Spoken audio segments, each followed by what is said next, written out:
गंमत बघा कशी आहे, की ते जरी सोपं काम असेल, पण ते जर रिपीट होत असेल, रोज तेच काम करायचं असेल, मग ते काम किती स्मार्ट वर्किंगवाला असू द्या, ते तुमच्या आवडीचं असू द्या, तरी पण तुम्हाला ते कंटाळवाणं वाटणार आहे. तर ह्यामागं सगळे ना मनाची गंमत आहे.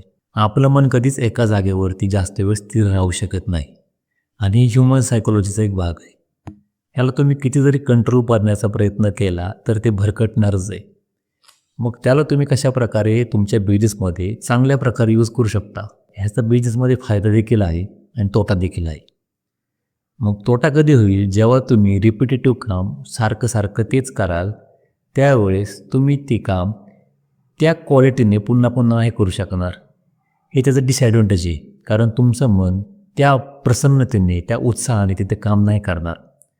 पण दुसरं ॲडव्हांटेज असं आहे, की तुम्ही त्याला डायव्हर्ट करू शकता. म्हणजेच काय, की मनाला एक काम नको आहे, तर तुम्ही मल्टिपल कामं रोज करू शकता. आज तुम्ही तुमच्या टीमसोबत मीटिंग घ्या, उद्या तुमच्या क्लायंटसोबत मीटिंग घ्या. एक दिवस तुम्ही रिसर्च अँड डेव्हलपमेंटवरती काम करा. एक दिवस स्वतःला शिकण्यासाठी वेळ द्या. असे मल्टिपल कामं तुम्ही मल्टिपल टाईममध्ये करू शकता.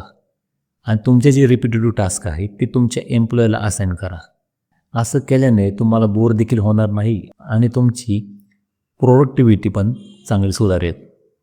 तुम्हाला असे अनुभव आलेत का आणि त्यावरती तुम्ही काय ॲक्शन घेतल्या, कमेंटमध्ये नक्की सांगा.